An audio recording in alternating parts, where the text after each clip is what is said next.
Добро вечер. Вторник, 20 часот и 30 минути, ке сгрешев, ке каже вонредна политичка анализа, па дел од мембарсите ке ме попрат, веќе не е вонредна, туку е редовна вторничка политичка анализа. Топло е. Ние за 4 дена ја завршуваме ова телевизиска YouTube сезона 2025-2026 година. Последното интервју ќе биде 2 август, планирав да биде 9 август, меѓутоа гледам се повеќе луѓе се отедени на годишен одмор и тоа може да видам после последната емисија со Александар Маленко, веќе 70.000 прегледи, што е одлична гледано за еден овој дел на годината, крај на јули, почеток на август. Меѓутоа, кога гледате алгоритмот, вие гледате дека, например, во понеделник наутро, кај 9, 8, 7 часот, за 300-400 луѓе е помала гледаноста во тие 1 час од 8 до 9, или од 9 до 10, или од 7 до 8, во споредба, да речеме, пред 1 месец или пред 2 месеци, ќе рече дека тие кои одат на работа фалат да биде гледана емисијата. Ќе беше веројатно гледана повеќе од 100.000 прегледи. И во такви услови ние ќе прекинеме некаде на 2 август со овие редовни емисии или редовни интервјуа, вонредните анализи, бидејќи знаете последните 3 или 4 години одат нон-стоп, 24/7, што би рекол Никола Груевски, така што и во текот на август, односно во текот на летните одмори, ние секој вторник 20 часот и 30 минути ќе имаме вонредни политички или веќе редовни политички анализи. На почеток би нотирал 2 или 3 работи како вовед, како увод на целата ова вонредна политичка анализа или редовна политичка анализа со работа наслов Димитар Апасиев ја треси или Апасиев ја треси македонската влада, а подале во анализата ќе сатите за што всушност станува збор. Под број 1, не знам дали следите што се случува во Италија. Андреа Пирло го избра за селектор или го најавија дека го избра за селектор на италијанската фудбалската репрезентација, па ставија вето, првиот човек на италијанската федерација ставија вето под притисок на одредени политички структури. Гледате, во мандат на Џорџа Мелони, која секога сме ја сметале како некоја мека варијанта на Ле Пен, како блиска до Орбан, блиска до тајна политичка конјунктура или политичка конфигурација, сега станува најжесток или еден од најжестоките противници на Руската Федерација. И одеднаш Италија, Полска ви се појават како најжестоки противници на руската политика и на Владимир Путин, иако сметавме дека Италија ќе биде мек стомак, кога една Франција не велам дека се соочува со политичка, туку многу повеќе со финансиска криза, една Германија која се соочува со одредена финансиска криза, Полска и посебно Италија станува две клучни држави, и вела дека и решавањето на македонското прашање или на македонско-бугарските односи имаше одредени текстови на портали блиски на Гордана Селјановска, дека Италија би можела да биде посредник, па тоа се покаже дека не е точно, дека Полска би можела да биде посредник. Да, Италија и Полска имаат капацитет ако се заинтересирани. Италија веројатно не е толку, Полска е повеќе заинтересирана. Но Полска и Туск се во основа противници на ВМРО-ДПМН, така што ако Полска се замеша во решавање на македонско-бугарските односи, тоа нема да биде на штета на Република Македонија, повеќе ќе биде на штета на ВМРО-ДПМН. Имате текстови во бугарските медиуми кои велат дека Иран и замерува на Бугарија дека дел од бугарските аеродроми се ставени во функција на користење од американската армија, сојузниците на НАТО, сојузниците на Соединетите американски држави и така натаму, и дека Иран има одредени сериозни замерки за бугарската држава. Знаете, Иранската амбасада тамо некаде пред 20-25 години мораше да ја напушти Република Македонија, бидејќи во тогашниот мандат, мислам дека Лази Китановски беше министер за одбрана, значи тоа е некаде втората половина на 90-тите години, пред да се случи промената на власта. Благој Ханџиски дали беше министер за надворешни работи, персона нон грата во наводници беше прогласен иранскиот амбасадор, ја напушта Република Македонија и во најголем дел работеа со албанците од територијата на Гостивар, територијата на Срушко, Скопје и така натаму и така натаму. Така што, знаете, ако бугарските медиуми пишуваат дека Иран и замерува на Бугарија користење на бугарски аеродроми, тогаш можеме да претпоставиме овие провладени трабанти или провладени медиуми колку време ќе им треба да го обвинат Иран или иранските служби за одредените процеси кои се случија со водата, со водоводната мрежа во Гостивар, нели, и да има одредени наслови, саботажи, иранските служби фатени, саботажа, терористички акти, така натаму, и нели ова влада успеа да се спаси од таков еден, нели, терористички акт во Република Македонија. И под број 3, Ако сакате нешто да ви се заврши во Република Македонија, тогаш треба да го кажеме тоа како опозитно, значи различно од тоа што сакате да ви се случи во овие вонредни, односно редовни политички анализи. Пред 2 недели велиме каде е Сотир Лукровски, наредниот ден го појавија Сотир Лукровски, ево сега игра тенис, растура, се појавува на Македонска радио телевизија, што ќе рече најдобар лек, подобар и од андол, и од кафетин, и од се, и да бидете спомнат во овие вонредни политички анализи. Па минатата недела велам, плашлив е Христијан Мицковски, сите се појави во гостивар, само Мицковски спие, дреми и не се појава во гостивар. Наредниот ден среда се појави во гостивар, што ќе рече дека човекот ревносно во 22 часот и 30 минути, дури ни фудбал не гледа, ги гледа овие вонредни политички анализи. Ако јас кажам нешто, тој другиот ден се појава да ме демантира дека тоа не е точно така, што ако нешто сакате да биде завршено, кажете, ние ќе го кажеме во овие вонредни анализи, обратно од тоа што сакате да биде направено, и Мицковски ќе направи така како што сакате да биде направено. Значи, одиме со нашата вонредна политичка анализа, со работен наслов, а Пасиев е треси власта, имавме за СДС, имавме за ВМРО ДПМН, имавме за Дујаде, да видиме сега, нели, како Димитар Пасиев е треси македонската влада, е треси на тој начин што, уставно речено, предизвика бура или криза во функционирање на Уставниот суд на Република Македонија, а Уставниот суд е клучен во одредени процеси кои ќе се случат во наредниот период. Беше клучен кога Артем Груби завршува на американската црна листа. Првиот човек на Уставниот суд беше награден со таа функција членство, па подоцна и председател на Уставниот суд, поради кооперативниот став како дел на кабинетот на Ѓорѓе Иванов настаните 27 април 2017 година, и сега кога ќе му заврши мандатот, тој е почетокот на наредната година, клучна ќе биде битката кој ќе има контролата на Уставниот суд на Република Македонија. Весислава Петрова Чамова, таа е новата министерка за надворешни работи на Бугарија, е еден дел од одредено интервју. Тя е завършила микробиология, не е дипломат и до сега е била номинирана за министър двете несъстояли се правителства на ИТН. И забележете за какъв министър. Министър на здравеопазването, понеже е с такава диплома, и министър на образованието. И в тези си две проекто длъжности тя не се реализира. Била е замминистър на външните работи. Но аз това, което проверих допълнително около тази фигура, тя е завършила Кембридж и първият ти съпруг е англичанин, който е свързан с службите в Великобритания. Вероятно още тогава тя е била, казвам в кавички, харесана от английската власт. Значи, ова ќе ви го ставам како линк под видеото за оваа емисија. А сега ќе се обидам да ви преведам. Бугарската министерка за надворешни работи имала завршено микробиологија.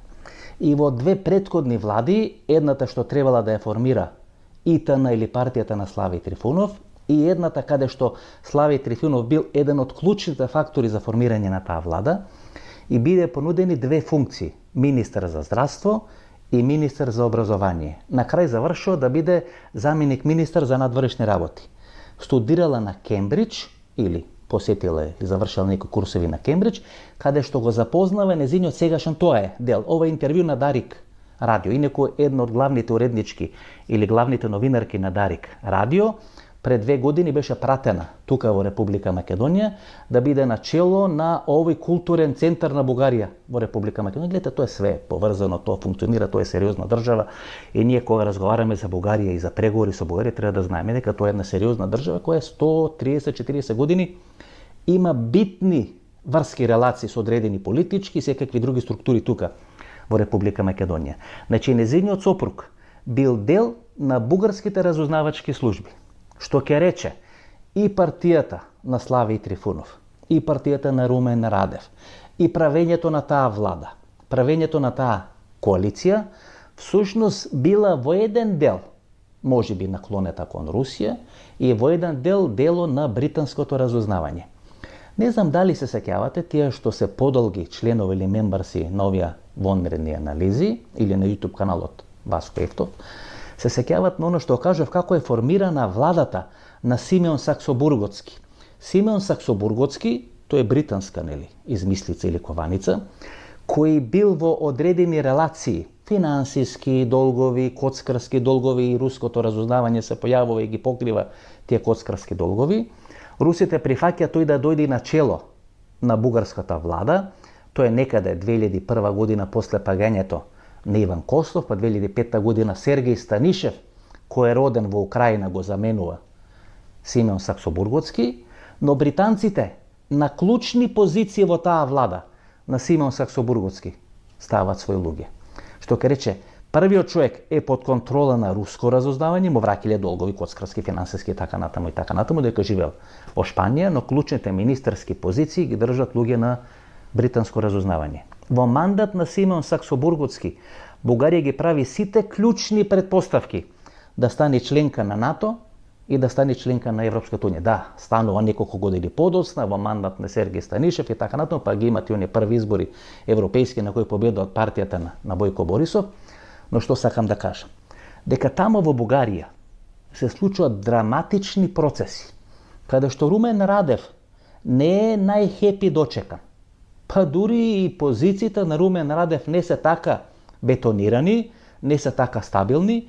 Имаше на Бугарската национална телевизија, кај Бојко Василев ми се чини, пред една недела, мислам дека треба да ги гледате тие интервјуи. Тешко ви е да ги разберете, мислам дека треба да ги гледате, барем вие кои сте аналитичари, кои ги гледате овие вонредни или редовни политички анализи. Тоа е секој петок, ако не се лажам, 20 часот, панорама емисија, Бојко Василев и гостува сегашната председателка Јотова, може ке се кандидира, не знам какво им е уставот или какво им е законодавството, ќе имат они избори сега крајот на оваа година. И тамо се нијансира драматични разлики во водењето на надворешната политика од оваа Чамова, министерка за надворешни работи, и Јотова, председателот на Република Бугарија, кој доаѓа по оставката на Румен Радев и фушно само е како заменик председател, имат председателски заменик председател на нешто слично на Соединетите американски држави, таа го заменува Румен Радев. Има веќе драматични разлики во водењето, во креирањето на надворешната политика од страна на министерката за надворешни работи, од страна на председателката на Република Бугарија. Тоа е многу битно за Република Македонија, бидејќи пред 4 или 5 дена имате изјава на министерот за надворешни работи Тимчо Муцунски, кога после 2 години како се власт и 3 или 4 години од францускиот предлог, кога го бранат идентитетот кој всушност од никој не е загрозен, тој дава одредена полуизјава, но категоричен став, дека двата протоколи не се составен дел на преговарачката рамка или преговарачкиот процес за пристап на Македонија кон Европската унија. И тоа е драматично менување на позицијата на министерот за надворешни работи. Нели тоа отвора едно цела брдо или цела планина на прашање, што се тркало од позади, која е пораката, и тоа се става во еден пакет или контекст каде што првиот човек на Стопанската комора, Бранко Азевски, вели дека Тимчо Муцунски, дека ниту еден министер или политичар во Република Македонија 34-35 години не направил за државата толку колку што направил Тимчо Муцунски. И гледате, Тимчо Муцунски има една интересна политичка траекторија. Кога Бранко Црвенковски 2009 година, тоа е јавна тајна, нели, тоа треба да ги прашате и Муцунски, и Црвенковски, и делот на екипата околу Бранко Црвенковски. Кога Тимчо Муцунски, односно Бранко Црвенковски 2009 година, се враќа на чело на СДСМ, Тимчо Муцунски е веќе договорен. Тој и Владо Бучковски, асистент е Тимчо Муцунски на Владо Бучковски, така натаму и така натаму, е веќе договорено тој да биде дел на новиот извршен одбор на СДСМ 2009-2013 година. Ми се чини дека една професорка на правен факултет, кој во тој состав и раководство на СДСМ станува подпредседателка, го блокира приемот на Тимчо Муцунски. Тимчо Муцунски, мислам дека е студентски правобранител на правниот факултет и подоцна станува дел на екипата на Никола Груевски. Прашете го Орце Георгиевски, градоначалникот на Скопје, како Тимчо Муцунски станува дел на владата, заменик министар за информатичко општество на Никола Груевски. Што сам да кажам. Ако требало да биде член на партиската екипа на Бранко Црвенковски, ако Бранко Азевски го фали Тимчо Муцунски, тогаш околу Тимчо Муцунски има многу и СДСМовско и олигархиско влијание, а јавна тајна е дека семејството Муцунски во Берово биле ултра СДСМ настроени, со источок на една прва братучетка која беше начело на хотелот на Самсоненко, сега води некои хотелски услови тука во Берово. Сума сумарум, новиот играч може би да биде Владо Мисајловски во структурите на ВМРО ДПМН како технички премиер, но олигархијата очигледно вели Тимчо Муцунски е нашо дете. И дали едно нашо дете во полу заминување може да биде заменето со друго нашо дете, следе како тој процес, ќе видиме што ќе се случува таму. Сума сумарум, ние денес гледаме зошто последните 130 години историското ВМРО или ВМРО-вската екипа не можела или не е било дозволено да формира македонска држава. И тоа ќе разговараме со гостинот на вечерта. 2 август, 22 часот, па 3 август е неработен ден, ќе можете на Тенане да го изгледате тој интервју, ако не сте на одмор или ако сте на одмор, кога се вратите, ќе може да погледате, претпоставам дека ќе биде одлично интервју.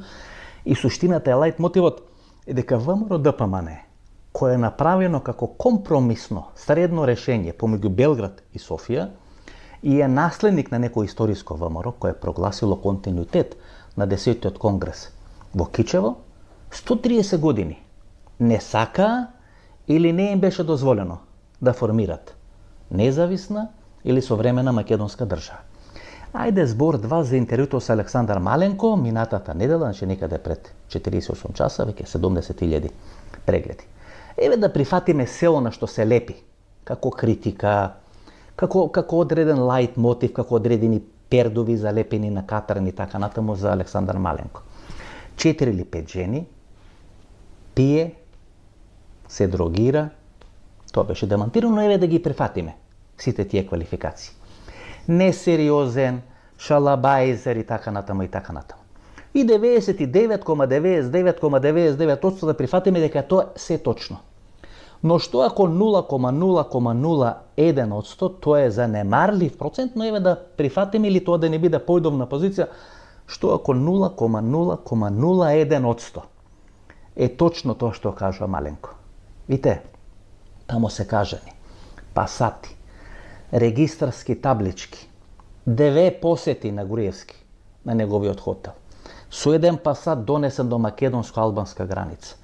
Па ангажиран глисер, па тој глисер го префрла на територија на Албанија. Пасатот ја поминува кај Свети Наум македонско-албанската граница, го зима Никола Груевски и го носи во Тирана, од Тирана преку Балканскиот полуостров со пасаван го носи до Будимешта. И како вели Маленко, јас ви гарантирам дека по пладнето на 10 октомври 2018 која беше година, Груевски веќе бил во Будимпешта, што рече дека пред да го објави тоа што го објави на социјалните мрежи.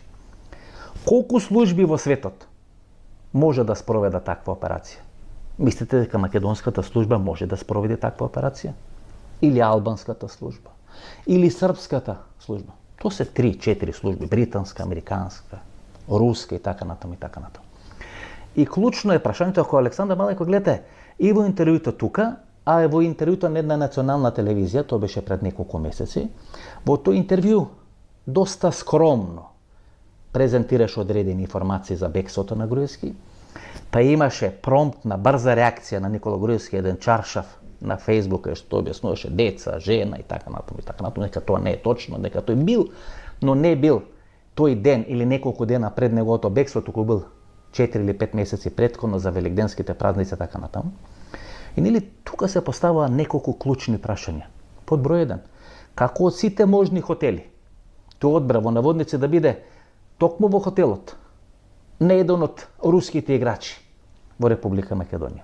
Александар Маленко и во тој интервју на таа национална телевизија ја фрла како луш под банана полуреченицата дека важел за бранковист и важел за руски човек. И овој Евровизија играчот тоа не го слуша, тоа не може да го изанализира и не може да поентира, да ги постави прашањата. Значи тоа е бранковист и тоа е фолклорот, тоа е споредната работа, тоа е значи како во овие трки на 400 на 800 метри на митинго во Цирих, тоа е како заек кој треба да го следите и главната работа е руски играч.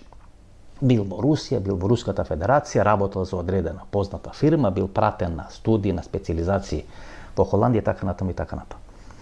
Што ако тоа е она 0,0,01%? Што ако руските служби или руската држава сватиле, процениле дека е дојден моментумот, што би рекле во Белата палата, да кажат како е реализирано бегството на Никола Груевски? И што ако руските служби со посредство на унгарската служба учествувале во тоа бегство на Никола Груевски? Дали Русија оценила една цела екипа да пушти низ вода? И тоа е помалку важното прашање. Поважното прашање е која е екипата која подготвуваат русите да ја замени таа екипа која е пуштена низ вода.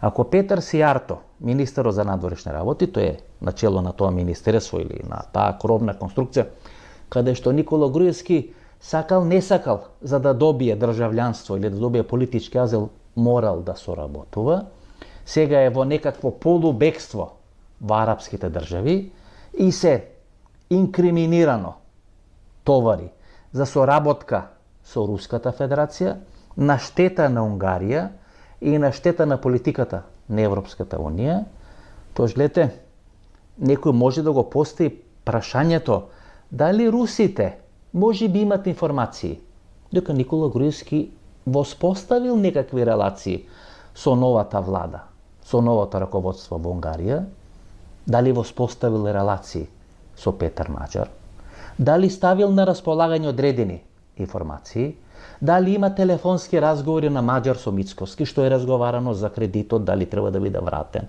враќање на Груевски, така натаму и така натаму. И одеднаш доаѓа ова интервју, цела шема. Глисери, пасати, бегство и така. Еве, седа не е точно. Но тие 0,01%, ако ги прифатиме како точни, дали русите излегува ја кажа целата шема на бегство на Никола Груевски, го пуштија низ вода. Бидејќи, знаете, кога се продлабочи целата таа анализа, Македонија, не Србија на Александар Вучич, Македонија на Никола Груевски, беше единствена, ако не една од ретките единствени држави во Европа, која не воведе санкции кон Руската Федерација, кога беа воведени тамо некаде 2015-16 година. Напротив, формира фирма во Ростов на Дон и сите овие Несле, чоколада, други производи кои преку Европска унија или преку државите членки на Европска унија не може да се извезуваат. Во Русија се извезува преку Република Македонија. Тоа беше суштината на случајот Империја 2. Ако останеше Джес Бейли, амбасадор на Америка во Република Македонија, некако Андреа Пирло, што не може да стани селектор на фудбалска репрезентација на Италија, ќе се отвореше случајот Империја 2. Кој формирал фирми, кој извезувал, кој правил и така натаму и така натаму. А овие го кина случајот Империја 1. Дел се осудени, дел се спогодени, но пропадна случајот Империја 1. Не Империја 1, Империја 2, а тоа е трговија со Руската Федерација во мандат на Никола Груевски. Вклучен тука нормални струмичкиот клан, земјоделски производ, тоа во вториот дел на интервјуто со Баленко. Тамо некаде крајот на ова година ќе го отвориме и ќе анализираме ако сме живи и здрави, што се вели. Така што за почеток помислите која е позадината на тоа што се кажа и што ако 0,01% е точно тоа што се каже. Дали Димитар Апасиев е новиот руски играч кој ќе ја прави новата руска шема? Ако овие бидат пуштени низ вода, не знам. Немам такви информации. Гледам дека има средби во македонскиот парламент со представници на руската амбасада, но тоа не е доволен доказ да излечете еден таков заклучок дека е руски играч. Сака да се прикаже. Знаете, ако некој упорно сака да се прикаже како руски играч, јас сум секогаш скептичен дека е тоа баш така. Да не испадне тоа што кажува Велимир Вели Абрамовиќ, британска служба, руско одделение. Не велам дека Апасиев е британска служба, руско одделение, но кога некој упорно сака да се прикаже како главен руски играч или како главен русофил, тогаш мене тоа ми отвара простор за одредено сомневање. Што се случува во Уставниот суд на Република Македонија? Гледате, Димитар Апасиев во серија на написи или серија на анализи, или како тој вели едно од ретките полемики од кога станал политичар во Република Македонија, полемизира со одредени членови или членки на Уставниот суд на Република Македонија. На Уставниот суд, на седница на Уставниот суд, треба да се елаборира или да се распара, да се отвори одредена тема за законот за политички партии, посебно делот за финансирање на партијата Левица. Поделен е Уставниот суд, 9 члена е, 4 членови на Уставниот суд се за да му биде дозволено, да биде дадено. Сега карикирам, нели ја пречвакувам целата таа ситуација за да можете полесно да разберете што сакам да кажа. Значи 4 члена на Уставниот суд се за зелено светло да биде финансирана партијата Левица на следните избори во Република Македонија, од одредени пари кои се собираат преку буџетот на Република Македонија, па собрањето, па државна изборна комисија, значи до еден комплициран модел. А 4 се против. и треба да пресуди гласот на еден од последните, да не речам последен член на Уставниот суд, професорот на Правниот факултет во Скопје, Гоце Наумовски. И го нема Гоце Наумовски. Тој треба да одлучи дали ќе се финансира или нема да се финансира левица. Судиите под контрола на ВМРО-ДПМН во најголем дел биле да не се даде зелено светло, да не се финансира партијата левица, овие под контрола на СДСМ повеќе биле наклонети да се финансира левица. И треба да пресуди гласот на професорот на Правниот факултет Гоце Наумовски. Гоце Наумовски е брат на Васко Наумовски. Васко Наумовски беше вице-премиер во една од владите или во неколку влади на Никола Груевски, па беше во мандат на Никола Груевски амбасадор на Република Македонија во Соединетите Американски држави и еден од главните играчи во тој конфликт помеѓу Мериот Конгресот и Христијан Мицковски, главните играчи под контрола на Мијалков, беше чест гостин во Мериот хотелот на Мијалков, сега веќе не го гледам, одеднаш исчезна, и беше еден од главните фаворити на целата таа групација Груевски, Мијалков и така натаму, како компромисно решение да дојди на чело на ВМРО-ДПМН. Вториот играч беше Владо Мисајловски и дел новија македонски представници на Калето или вработени во Американската амбасада го фаворизира Владо Мисајловски Кендо, сегашен министар за одбрана, а овие прогруевски структури го фаворизира Васко Наумовски. Васко Наумовски е брат на Гоце Наумовски. Сега се покажува дека Гоце Наумовски е во исклучително блиски односи со Димитар Апасиев. Се некакви колеги од Правниот факултет и многумина вела дека Гоце Наумовски е тајниот гуру на Димитар Апасиев, кој има исклучително битно влијание врз политичкото одлучување или политичкото функционирање делување на Димитар Апасиев. Ако тој гласал за, Апасиев ќе добил пари, но ќе требал да се спротистави на, во наводници, матичната партија, тоа е ВМРО-ДПМН. Во такви услови, тој не се појавува, еден-два дена не можат да стапат во контакт со него, на седница на Уставниот суд на Република Македонија и оди во македонскиот парламент, каде што ја поднесува својата оставка. На крај Дарко Костадиновски, целата екипа околу Дарко Костадиновски, преку пратеници во македонскиот парламент, разбира дека Гоце Наумовски поднел оставка на членството во Уставниот суд. Тој ќе беше сигурен председател на почетокот на наредната година, бејќи така беа поставени коцките. Дел близок на ВМРО-ДПМН, брат му со едно сериозно педигре политичко во врвот на ВМРО-ДПМН, 5-4 е поделен Уставниот суд, тие 5 раци или 6 кои се неопходни за глас за Гоце Наумовски би гласале за Гоце Наумовски, но тој поради близината со Димитар Апасиев се повлекува членство во Уставниот суд на Република Македонија. И сега знаете, ако прочепкаме длабински по целата ова работа, дали се тоа играчите преку кои Сашо Мијалков, посебно Никола Груевски, имале контрола врз партијата Левица Димитар Апасиев? Нели ние постојано си го поставуваме прашањето, зошто Димитар Апасиев стигнува до одредена точка, стигнува до одредена позиција и кога може да направи пресврт, тој се повлекува, тој атерира.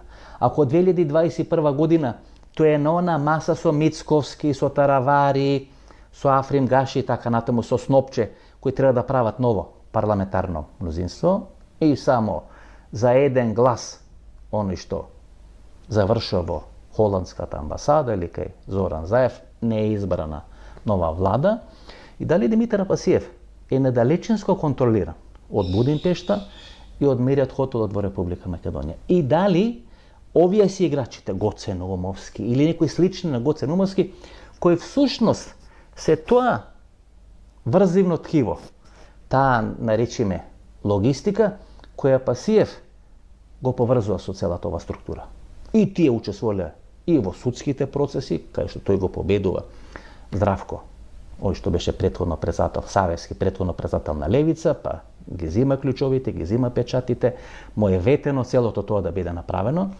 Па ако се сеќавате, во оно интервју со сопругата на Гоце Ристов, ние објаснуваме каква е улогата на Александар Верушевски во целиот процес, нели, што беше направен и Апасиев и Африм Гаши, одредени судски процеси, што ќе рече дека лабоката држава функционира на еден таков начин, но тука се поставува прашањето дали Гоце Наумовски бил линкот помеѓу Груевски и помеѓу Димитар Апасиев. Ако бил линкот, тогаш Груевски покажува многу поголема умешност и вештина. Гледате, Љупчо Коцарев, па Љупчо Коцарев кој беше многу актуелен како прв човек на МАНУ, па беше еден од кандидатите да биде кандидат на ВМРО на претседателските избори кога победува или кога губи Гордана Селјановска, па Груевски излегува со одредени критики како можат учеснички на пленумот да учествуваат до претседателските избори, например, а не Коцарев или некои други. Па тоа е Гоце Новоски, па Димитра, па се така натаму, што рече дека ако некој слушал 20.000 луѓе во Република Македонија, тогаш е илузорно да очекувате дека тој нема да и контролира и позадински политичките процеси. Така што ние сега видовме дека преку Димитар Апасиев може, ако се сака, да се контаминира или да се треси македонската влада. Но во одреден момент, кога Апасиев треба да го направи тој конски скок, тој коперникански пресврт, некој, дали од Будимпешта, дали од Скопје, не му дозволува тоа да го направи. Ова епизода или ова цртичка со Уставниот суд можеби ни објаснува или ни отсликува многу работи кои зад завесата, зад сцената се случуваат на политичката сцена во Македонија. Сума сумаро, мислам дека сега ви е многу појасно. Она теза, се сеќавате, некаде пред 1,5 месец, првиот пораз на Мицкоски за избор на нов ректор на Скопскиот универзитет, кога во наводници неговиот фаворит Дарко Данев не победува, и всушност не победува на оние факултети каде што Никола Груевски е етаблиран, да речеме таму каде што е професор неговиот полубрат, не успева да победи, победува фаворитот под контрола на Никола Груевски. Па Министерката за образование се става на таа страна, а таа се враќа од ВМРО-НП, прв председател на ВМРО-НП, партијата на Љупчо Георгиевски и Весна Еновска, па се враќа во мандат на Никола Груевски, па таа отвара врата на овие Спире Ристевски, вклучително, нели, и Христијан Мицкоски од ВМРО-НП да се вратат во ВМРО-ДПМН, и тоа покажа дека Никола Груевски не само што сака, туку и ги контролира политичките процеси во Република Македонија. Ви останав должен, ако има и посебна емисија, дали на 4 август или на 11 август, дали олигархијата имала средби за помирување во врвот на ВМРО-ДПМН? Да, на улица Галичица во Охрид, 11 јули, еден ден пред Петровден. 4 август или 11 август, детали, што е разговарано, како е разговарано, или сега дојдат кој ќе најавам таа средба, како може да биде тајна ако ти ја кажеш или објавуваш, па тајна е, се доека не објавам, кога ќе објавам, таа веќе не е тајна. Би била тајна ако не би бил заинтересиран да ги најдам деталите и информација. Имало средба и мислам дека сега одиме на овие 25-30 минути, нели, за ова трае повеќе од 35 минути, но ќе одиме на 25-30 минути анализи кај што сакам точно, прецизно да ги кажеме сите тези. Знаете, да не ни се случува да кажеме 10 тези кои се клучни и после 6-та, 7-та теза да ви биде напорно да ги следите тие тези. Значи, многу е битен периодот и процесот и мора многу прецизно и внимателно сите тие тези да ги нијансираме, да ги објаснуваме, да ги осликуваме, за да може да разберете какви се, кој правец се движат политичките процеси во Република Македонија. Ова беше нашата анализа, но во дружење недела последно за ова календарска 25-26 година, 2 август, 22 часот, ново интервју, нова анализа, 4 август, 22 часот и 30 минути, до недела и до вторник. Пријатно вечер, Македонија, каде да си.